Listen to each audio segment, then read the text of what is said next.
Republic and you're watching This Is Exclusive with me, Siachen. Ladies and gentlemen, for about 25 years,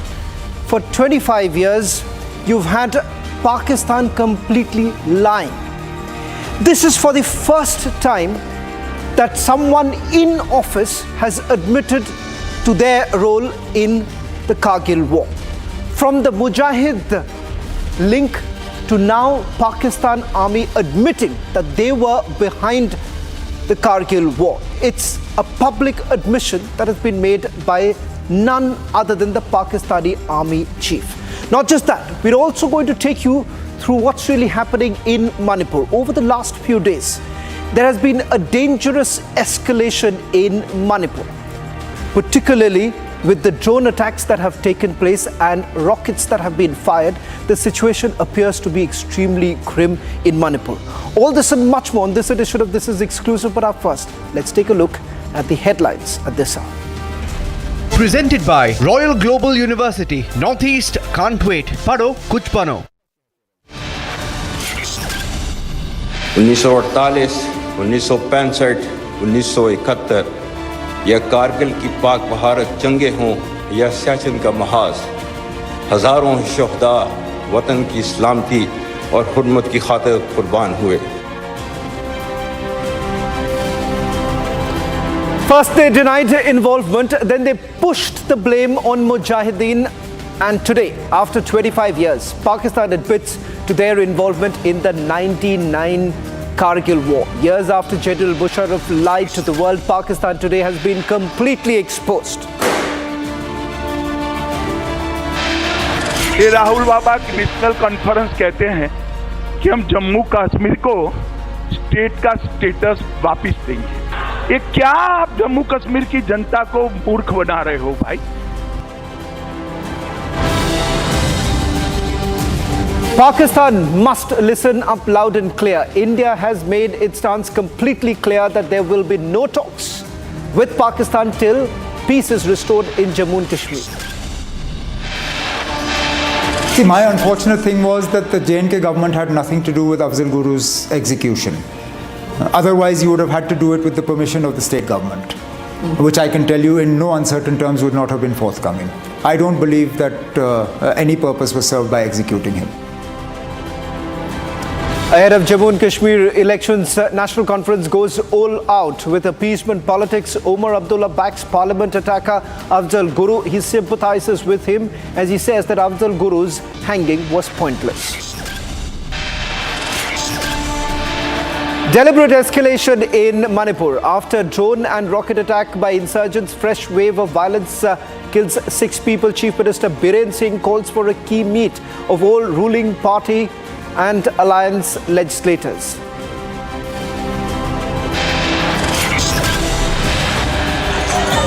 want justice! We want justice! We want justice!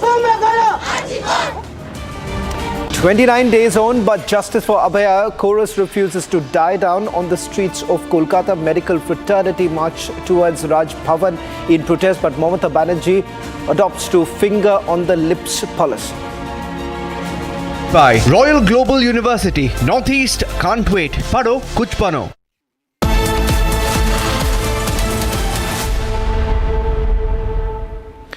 Before we go to the top story of This Is Exclusive, we are starting with some breaking news now coming in from Gujarat, where chaos has erupted at Kandla port in the SEZ area after a US Army used hand grenade was found in the SEZ area. In fact, as we speak, a forensic team has already reached the spot. Further investigation is already underway. What we are picking up is that this was found on one of the import-export company premises in the middle of old clothes. What you see on your screens right now, first on Republic, images that have been accessed by Republic TV's Priyanka.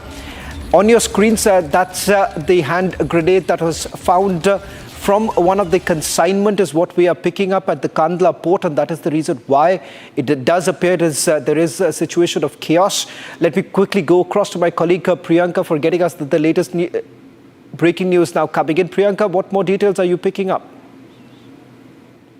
Well, that's right, Shavan. This is a used hand grenade of the US Army that pulled from us. It has been found, in fact, from the SEZ area of the Kandla port, wherein, in fact, we have been also told that the FSL team has reached at the spot, and they are also conducting their investigation into the safe. They are trying to understand essentially how this came to be in the middle of old clothes. Now, let us understand where, in fact, this had been found. Was at the premises of a Pleksha apparel company that has been established there and has operations there. And in the middle of the consignment that they have found this old used hand grenade of the US Army. Now, of course, they are trying to investigate further as to how this grenade came there. As I said earlier, the FSL team has reached at the spot, and we will expect an official statement from the authorities shortly. Priyanka, for getting us the latest details. In fact, a story that we'll be tracking very closely just to find out where exactly did the consignment really come from and what's the situation. We'll be tracking very closely, getting you the latest update in a short while from now. Shifting focus now to the other big story, first on Republic, that we broke a short while back. This is perhaps the first public admission. Make no mistake that General Pervez Musharraf had made a mention of Pakistan's involvement in his memoir.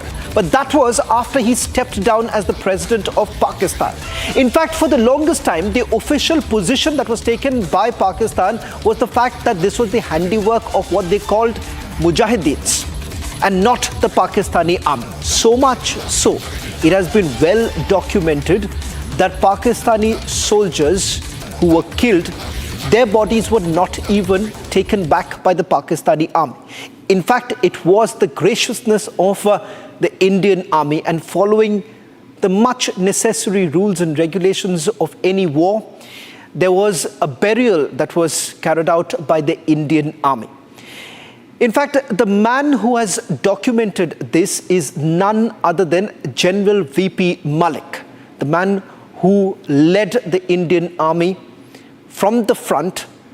It's none other than General VP Malik. On this edition of This Is Exclusive, we're also joined by General VP Malik, who in his book, which I must say is the bestseller, and more importantly, perhaps the foremost document of the Kargil War. What really happened during the Kargil War, and the fact that how it was perhaps being planned by General Musharraf for a very, very long time. And thereafter, despite the kind of evidence, Pakistan had always been maintaining that they had absolutely no role to play. Let's also go across to General VP Malik, who's going to join us in this broadcast. And thereafter, we'll play out that bite of Pakistani Army Chief. But before that, General VP Malik, thank you very much for joining us on this broadcast. General Malik, by now I'm assuming you must have seen what the Pakistani Army Chief had to say. And as I understand, someone in public office in Pakistan has now admitted to their involvement in the Kargil War. In the past, of course, General Pervez Musharraf did actually make a mention of this in his memoir, but this was after he had stepped down as the president of Pakistan. General VP Malik, what do you make of this admission by none other than the Pakistani Army Chief? Jai Hind, Shravan. Thank you for asking me to come on your program. Firstly, I must say that this is not a big surprise for me. And it is, as far as I am concerned, it's more of a belated confession. It is also, to some extent, it is an apology, particularly confession to the country and apology for those Pakistani soldiers who were sacrificed, and some of their bodies, as you mentioned earlier, were never taken back, and we had to bury them with full military honors. Why it has come after 25 years, he is probably wanting to retract whatever had been said by by one of his predecessors, Pervez Musharraf. And he is now counting all those people who had died as people who had sacrificed their life for the country. Well, better late than never. But as far as this confession part is concerned, we had no doubt right from the beginning that these were not Mujahideens. These were the Pakistani army entirely. In fact, there were no Mujahideens at all in this war. The first hint came to us on the 26th and 29th of May when we intercepted the telephone conversation between Pervez Musharraf, who happened to be in Beijing, and his CGS, who was in Rawalpindi. And that gave a hint that Pakistan Army is involved in that. And subsequently, of course, as the war progressed, we captured a large number of documents. We captured a lot of identity cards of the people who were involved in this, weapons and equipment. And we also captured 8 prisoners of war who were returned to them. And some bodies they asked for, and we returned those. But most of the bodies who had died on our side, they never asked for it.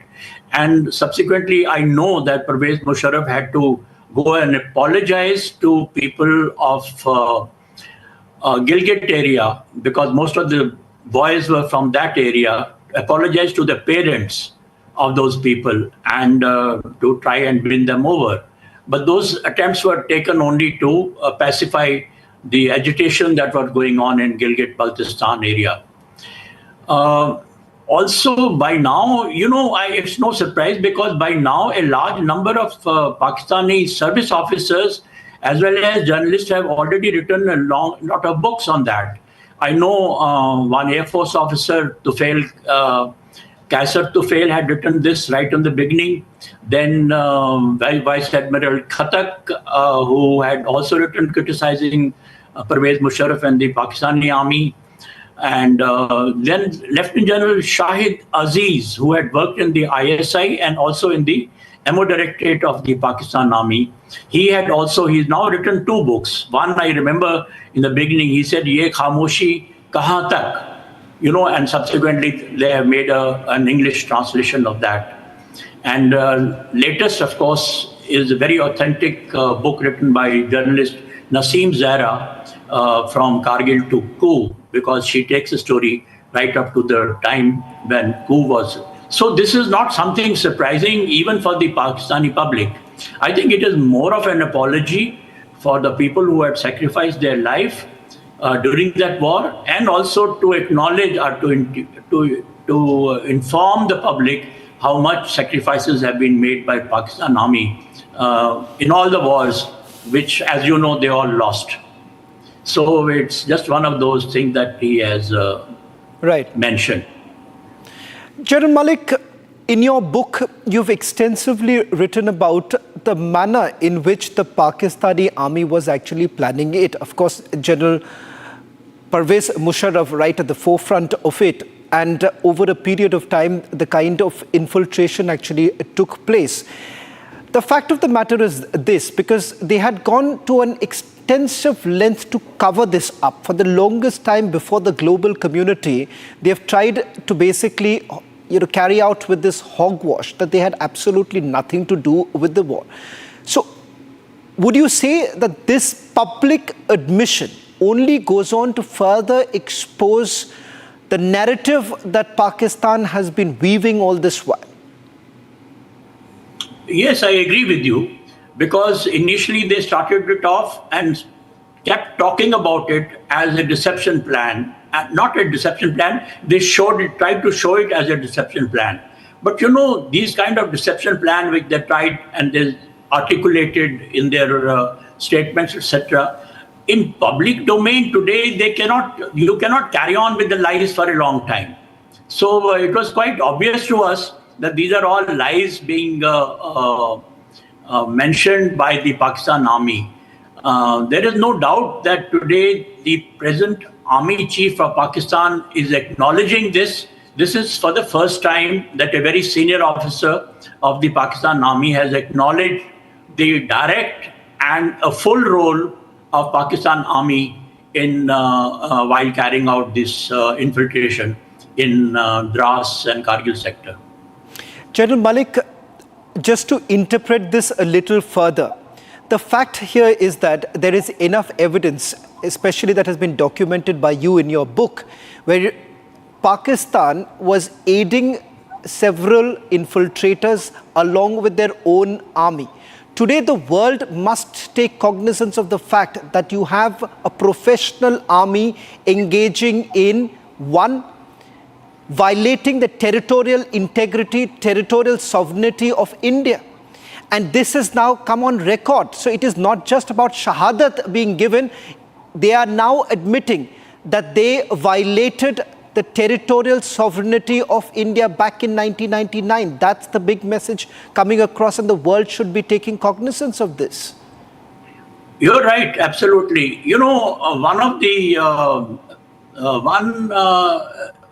issue that I regret, if this had been accepted by our intelligence agencies and our political leadership, that this is all caused by the Pakistan Army and Mujahideen are not involved in it, as I kept saying during the war also, then, you know, we would have had to call it a war, and we would have then be free to take whatever action, including invasion of Pakistan. But because our political leadership was not wanting to escalate, and our intelligence agencies kept insisting that these are Mujahideen for quite some time, so therefore, you know, and we were told not to cross the line of control, our international border. So those are some of the handicaps that we had to suffer initially. But today, when they are saying, I suppose now the world will realize that they will also ask, why didn't we invade Pakistan, particularly as a reaction to what they had done. General Malik, I want to end this interview by asking you that perhaps in this war, the difference that we have seen in the past, that there was, over a period of time, the political class in Pakistan itself found itself on a shaky ground because General Pervez Musharraf had a different plan altogether, not only to carry out their Operation Kashmir, but also to ensure that there is a political change that takes place in Pakistan. With this particular admission, one thing becomes abundantly clear, that not only were they planning to carry on with their nefarious design in Kashmir, but the fact that they had something more in plan. And that was obviously thwarted by the Indian army, which was led by you. Yeah, that's right. You know, the fact is that the political situation in Pakistan has not changed. At that time also, the army dominated the political leadership in Pakistan. And today also, let's face it, that it is the Pakistan army which is dictating terms to whoever has been so-called elected in Pakistan. So what you are saying, I think I would add a word of caution here, that we therefore have to be very careful, because their nefarious activities and such action which they took, that cannot be ruled out today also. General Malik, it's always a pleasure having you on our show. And of course, you've put this into perspective for all our viewers. I must say that perhaps if one has to understand the challenges, the sacrifices that one has made during the Kargil War, the best understanding really comes in from the documentation that has been made by General V.P. Malik, who led the army from the front. Thank you very much, General Malik. Well, that's a big admission that has been made by a Pakistani army general about their involvement in the Kargil War. In fact, this leads to further questions. That Pakistan all this while has been saying that non-state actors have been behind several other attacks. It is now clear that Pakistan, which still continues with its nefarious design, should be stopped. Thank you very much for joining us on This Is Exclusive. We'll be back tomorrow at the same time with more exclusive stories.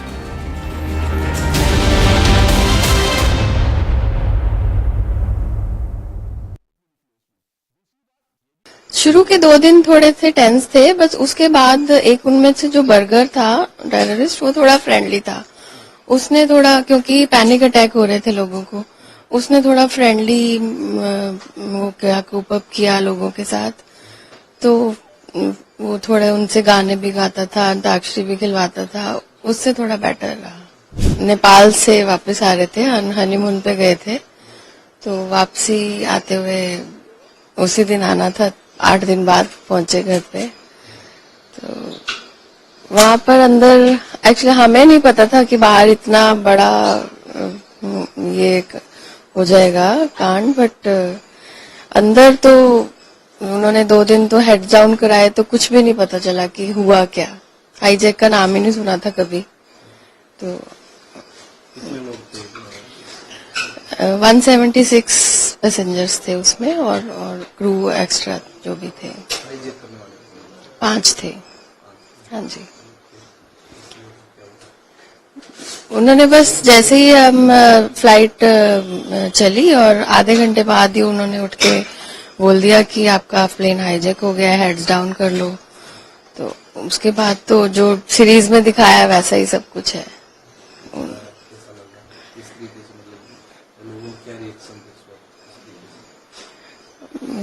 हम तो सब डरे हुए थे, सबकी हालत ही बुरी थी उस वक्त, पता ही नहीं चल रहा था कि हो क्या रहा है। वो तो नेक्स्ट डे जाके पता चला। हमें तो 8 दिन ये भी नहीं पता था कि हम कहाँ पे, प्लेन कहाँ पे खड़ा है। उसके बाहर यहाँ पर आके, इंडिया आके पता चला कि कंधार में थे हम 8 दिन। और क्या हुआ अमृतसर में हमें कुछ नहीं पता, सिर्फ जो कैप्टन बोलते थे कि अब हम यहाँ पे लैंड कर रहे हैं, थोड़ा इम्पैक्ट पड़ेगा, संभालना, बस यही सुनता था। नहीं, कुछ भी नहीं खाया, सिर्फ एक एप्पल छोटा सा मिला था, बस कुछ नहीं खाया।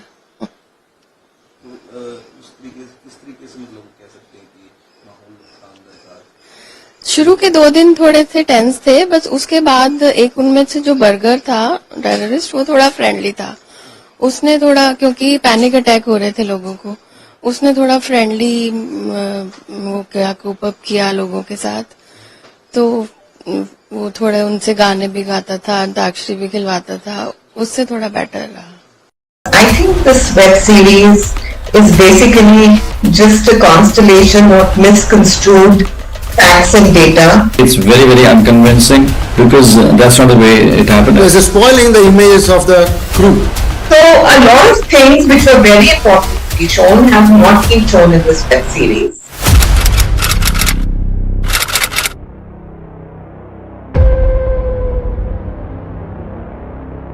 I think this web series is basically just a constellation of misconstrued facts and data which is out there to fool the public as well as to, basically kind of defame the crew members who were involved in this hijacking.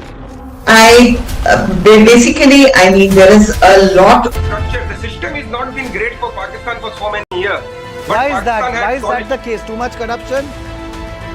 See, the case is that if you put too many captains in a dressing room, then there will be problems.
Mamata Banerjee, hear me loud and clear.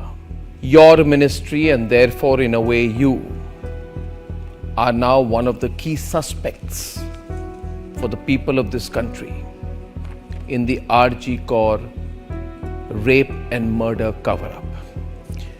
This document, this alleged document, clearly nails your ministry's role. This alleged document is dated the 10th of August, just one day after the RG Kaur rape and murder. It is an alleged letter from the RG Kaur principal, the same brute who was seen to be leading the cover-up of the rape and murder because of his corrupt and dirty scams. All of those were in focus, so he was covering things up. And all this while, we were made to believe that he, this man Sandeep Ghosh, is the kingpin of the dirty cover-up, that he is at the heart of the scam. But in this alleged letter, we have a very, very, very dangerous bit of breaking news that comes out about Mamata Banerjee's own ministry's role. In this fishy, suspicious letter, Sandeep Ghosh, the kingpin of the scam, who is the RG Kaur principal, strangely asks for the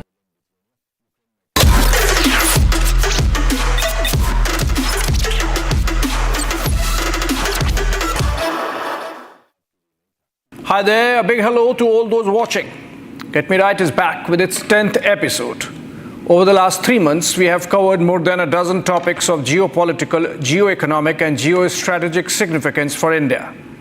From who is going to be a better bet for us between Donald Trump and Kamala Harris, to Chinese expansionism in its neighborhood, to the turmoil in Bangladesh, to the irreversible economic slide of Pakistan. Even the political chaos in Europe and its foreign policy consequences for India. I'll review some of those stories in the light of developments that have taken place since we picked them up, to underscore that your show reads the tea leaves right for you, so that you know why it's called Get Me Right, because you are always going to get it right here. But before that, a more topical and very serious development insofar as India's national security is concerned: the use of drones to airdrop bombs in the ongoing civil strife in Manipur. It is dangerous and needs our full attention. Not the whole of government approach. It needs whole of the nation approach. We can't let our northeast slip. So let's get going.